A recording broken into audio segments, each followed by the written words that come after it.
34 de la mañana, desde el lunes 13 de enero. Ya están con nosotros los panelistas de lunes. Hay mucho que analizar arrancando la semana, muchos temas en juego. Cristóbal Uneos, director de Data Science Holster. Muy buenos días, ¿cómo le va? Muy bien, ¿y a ti, ¿Estás Claudia? contando Hola. los días de tus vacaciones? Hola, Connie. Mira, ahí está Connie. Sí, po. ¿Cómo ¿Sí? estamos? Todo muy ¿Cómo bien. están? Ahora están los dos ahí en el estudio. Sí. ¿Qué tal, Cristóbal? Todo muy bien. Y Cristian Cristian Stewart, director ejecutivo de Idea País. Hola Claudia, Connie. Hola Cristóbal, un gusto compartir panel nuevamente. Connie. ¿Qué tal? Oye, comenzó ya, está lanzada la carrera presidencial al parecer, después de que fuera proclamada Evelyn Matei en el Consejo de Renovación Nacional. Me imagino que ahora queda que la UDI haga lo mismo y ya sea un hecho, pero también sumemos a José Antonio Kast, que había sido proclamado por el Partido Republicano diciendo y argumentando, y durante el fin de semana dijo que sí o sí él iba a la primera vuelta, no iba a hacer primarias con Chile Vamos. Y aparece anoche la Academ, me imagino que la habrán visto, con un Johannes Kaiser subiendo 5 puntos y superando por primera vez a José Antonio Kast. Y si vemos como el panorama un poco más general, los tres primeros, según la Academ, los tres primeros preferencias candidatos son de derecha. Es Evelyn Matei primero, después Johannes Kaiser y después José Antonio Kast. ¿Qué está pasando, Cristóbal Uneus? A ver, yo creo que habíamos hablado de Kaiser antes, ¿no es cierto? Había llegado a 8, José Antonio todavía estaba un poquito más arriba. Yo creo que Kaiser está interpretando mejor lo que la gente siente y lo está comunicando mejor en el diagnóstico. Algo de eso dijo Diego Charper, ¿no es cierto?, en la entrevista que ustedes le hicieron. Quizás en las propuestas todavía le falta, pero como esta carrera todavía no parte 100%, yo creo que él va a ser un fenómeno interesante. Me hace pensar Meo el 2009, ¿no es cierto?, desde el otro lado. Quizás no tan mediático como Meo. Él ayer decía, bueno, viene la primaria con Evelyn Matei, ¿no es cierto? Galileo dice Matei y Carter no es suficiente. Pero ojo, Evelyn Matei cae 3 puntos ayer. Entonces no es solo la subida de Kaiser, sino también la caída de Evelyn Matei. Y entonces, la bajada de José Antonio Kast, que claro, no está... No, sube un punto. Sí, pero me refiero a en que... términos relativos, Sube, sí. lo que claro. pasa es que... Sube ahí, claro. pero sí, si uno claro. mira la tendencia, Sí, no es hoy día la figura rutilante que era... Claro, yo no sé si el electorado de derecha y centro derecha se está dando cuenta y se está comprando el discurso, que me parece muy bien, que aquí en la unidad es lo que va a dar gobernabilidad. Entonces ahí Kaiser, como ya dijo que iba a la primaria, yo creo que es una señal súper positiva, tanto para él como para Evelyn Matei. La pregunta también es como, ya, sí, se dice y es verdad, algo está representando, sí. El tema es, ¿qué es lo que está representando una figura como Johannes Kaiser, Christian Stewart? Yo pienso que representa distintos fenómenos. El fenómeno, por un lado, de una visión distinta a la del rechazo del 4 de septiembre, esa es la base, pero también el fenómeno de Trump, de Milei, el fenómeno de la cultura ante la penetración potente que tuvo en su momento el mundo woke, la cultura de la cancelación, lo que está pasando en materia de migración, la permisiología. Hay muchas cosas que él está representando de manera intuitiva. Yo creo que el gran problema que tuvo Kamala Harris en su momento es que dijo, como que menospreció a las personas que les importaban estos temas, y yo creo que acá en Chile lo que no puede volver a pasar es menospreciar a los votantes, a las personas comunes y silvestres, pero al mismo tiempo efectivamente hay que preguntarse qué es lo que propone, porque las cosas que yo le he escuchado no son tan constructivas. Claro, es que ahí la pregunta es, porque más allá de cómo enfrentarse al otro lado, digamos, al oficialismo, es ¿por qué Kaiser está prendiendo tal vez más que José Antonio Kast? O sea, ni siquiera estoy comparando con Evelyn Matei, pero con José Antonio Kast. O sea, es como, ¿quién apuesta por mayor radicalidad, por gritar más fuerte, por anunciar la política más ruda? ¿Hay algo de eso? Yo creo que hay algo de eso. Hay también que él está construyendo un partido político que se llama igual al de Milei, y Milei está de moda. Entonces hay cosas bastante superficiales, hay cuestiones un poquito más profundas. Él es más desafiante que Kast, porque Kast ya le tocó junto al Partido Republicano conducir un proceso constituyente, un proceso político importante. Tiene un partido formado y ya entra al sistema, digamos. Él está en este lugar incómodo, que es ser desafiante, pero al mismo tiempo querer formar parte de la institucionalidad política. Entonces, a mí me parece que hay muchas cosas que están mezcladas. Además, él es bastante potente comunicacionalmente. Es muy difícil Yo he conversado con algunos periodistas que me dicen que es muy difícil llevarlo a las preguntas que quiere hacer porque cada vez dice una declaración más controvertida que la anterior, entonces es imposible no preguntar qué quiere decir con eso. Entonces, son muchas cosas. Cristóbal Uneus. Yo creo que pasan dos cosas. Uno es el candidato nuevo, novedoso, ¿no es cierto? Mucho más joven que José Antonio. Y yo comparto lo de Cristian. Yo creo que él está interpretando, yo creo que le está quitando votos a José Antonio. Y lo interesante es que hay votantes de José Antonio que sí quieren participar dentro de la institucionalidad de Chile Vamos. Entonces, eso yo creo que es un fenómeno a mirar con doble clic. Entonces, quizá el Partido Republicano, una parte de él, ¿no es cierto?, más hacia a la centro-derecha, se da cuenta que después del proceso constituyente fracasado de ellos, ¿no es cierto?, se necesita más cohesión con Chile Vamos, y él obviamente está apostando a 4 años más.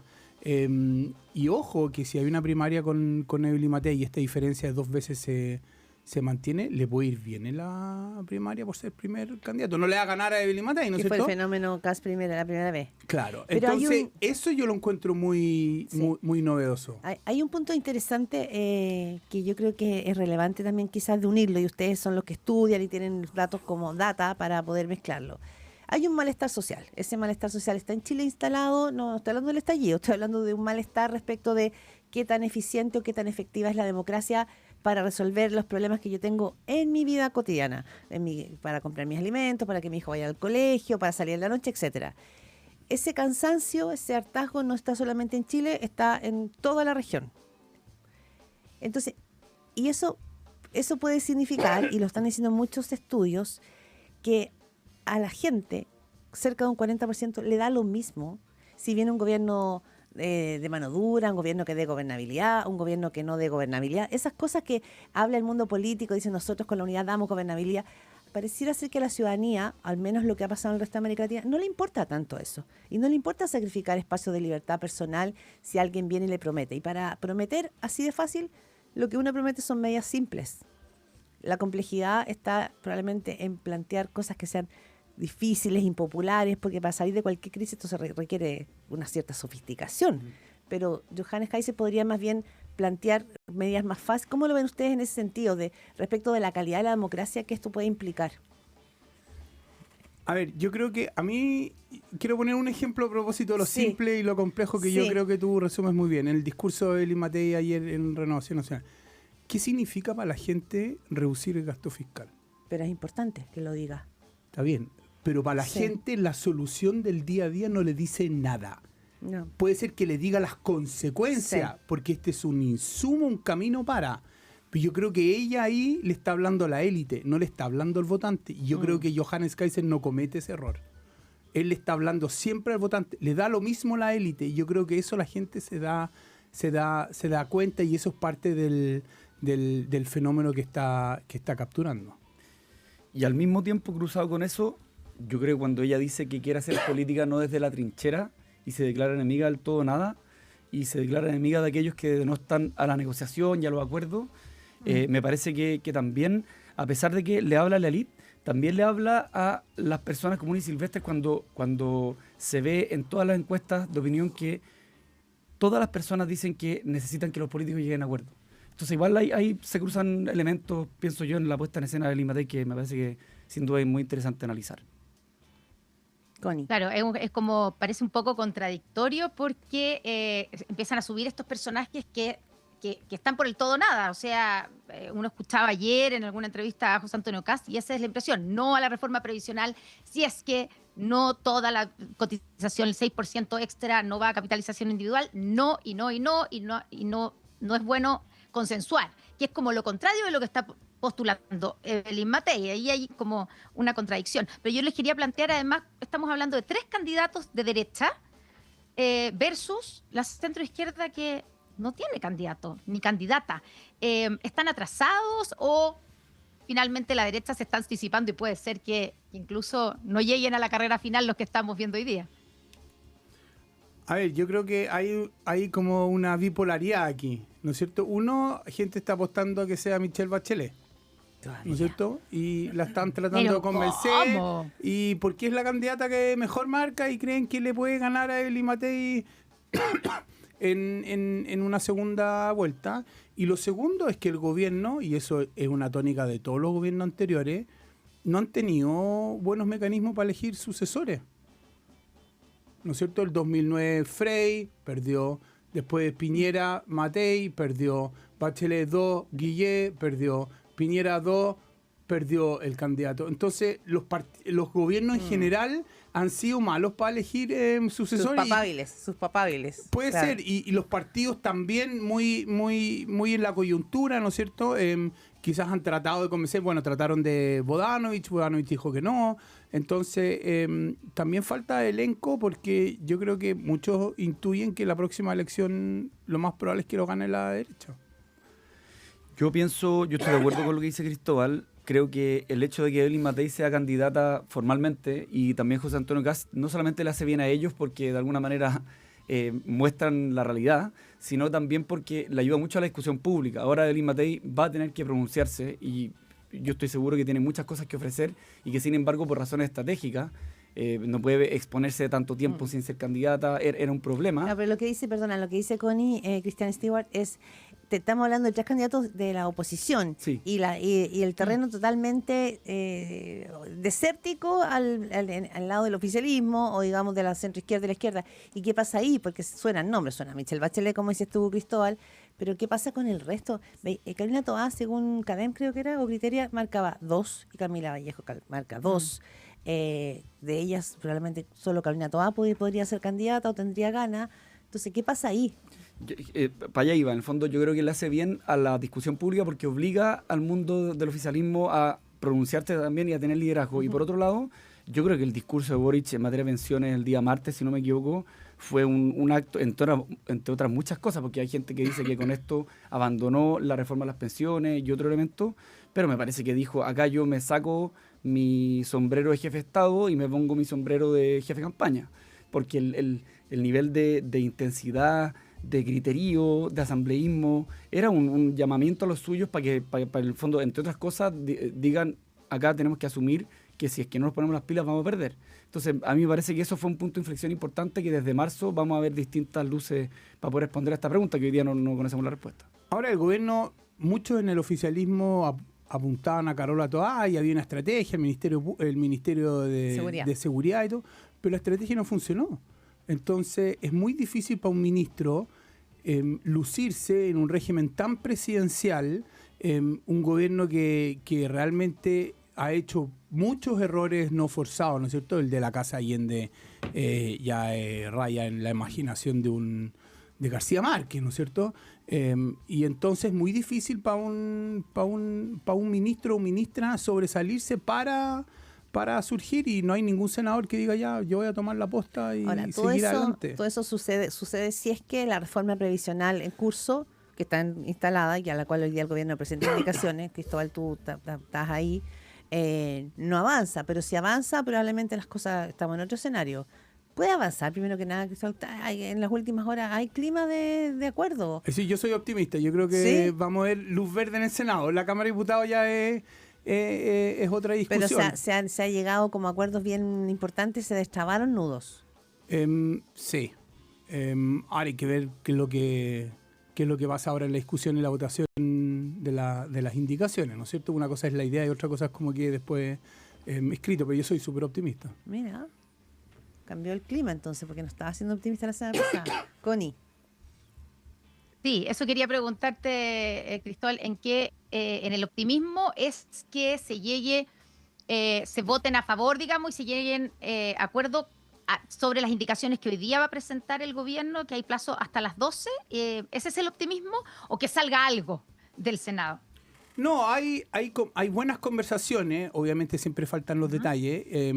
Hoy día van a presentar indicaciones no solo el oficialismo, sino también los parlamentarios. Obviamente muchas de ellas, la gran mayoría van a ser inadmisibles, pero también hay después una negociación, ya patrocíname esta, yo te voy a votar a favor de este paquete. Claro. Entonces hay todavía una discusión pendiente ante la votación del miércoles y jueves. El senador Coloma se comprometió que juegue hasta último despacho, ¿no es cierto? Entonces yo veo un buen ambiente, pero claro, hay que ver ahora el detalle y cómo se produce la conversación, pero yo soy bien optimista. Christian Stewart. Y yo pienso también que los parlamentarios se dan cuenta que este fierro caliente para el gobierno que viene después, con independencia con los políticos, va a ser mucho más difícil de tomar. y además que la bomba de tiempo, en el fondo corre tiempo, aunque valga la redundancia. Pienso que esta reforma es tan exigida por la ciudadanía después de, ¿cuánto? 12 años de discusión al menos de la primera comisión Bravo y de Bachelet 1, que es cuando se instala la necesidad de subir la cotización y todos los consensos técnicos que son muchos, que a mí me da la impresión de que estas declaraciones del senador Coloma obedecen también a eso, a la necesidad de someter a discusión y a voto un tema que es absolutamente necesario para la ciudadanía y necesario también por razones técnicas.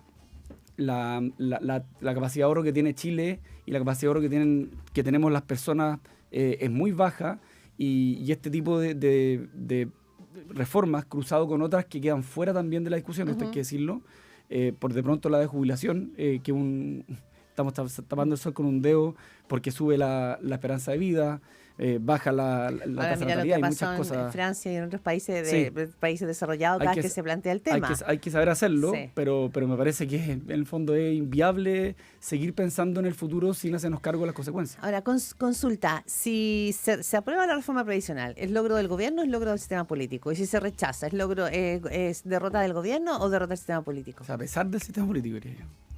A ver, obviamente el gobierno se lleva flores, ¿no es cierto? Porque el aumento se va a producir en parte en este gobierno, pero aquí hay que reconocer que la derecha ha jugado un rol para que haya reforma, porque tiene mayoría en el Senado. La opinión pública puede opinar si la reforma es buena o mala, ¿no es cierto? Pero yo creo que aquí es mérito de los dos. El gobierno probablemente se va a llevar más flores que la oposición, porque ellos son los que están gobernando y todo el mundo se va a acordar que esta es la reforma de Boric y no la reforma de Coloma, Galilea y Cruzcoque. Connie. ¿Cristian? Sí, yo creo que también es importante, como dijo incluso la ahora candidata Evelyn Matei, es importante que los gobiernos tengan algo que contar, que el gobierno, el único logro que haya tenido es la ley de 40 horas.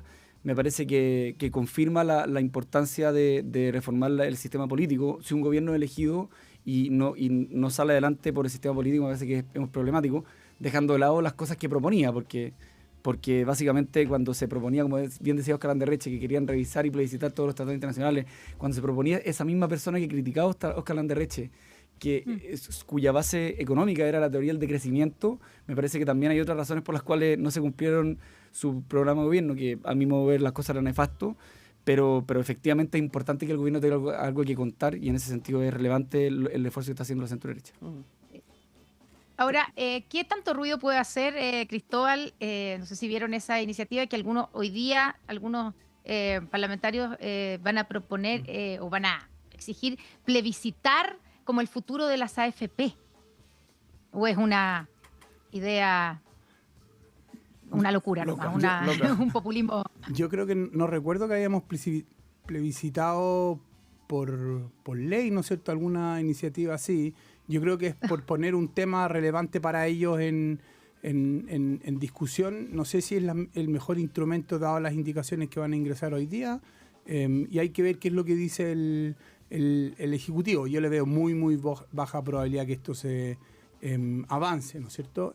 Porque para aprobar una reforma constitucional se necesita los votos en el Senado y el oficialismo tiene minoría en el Senado.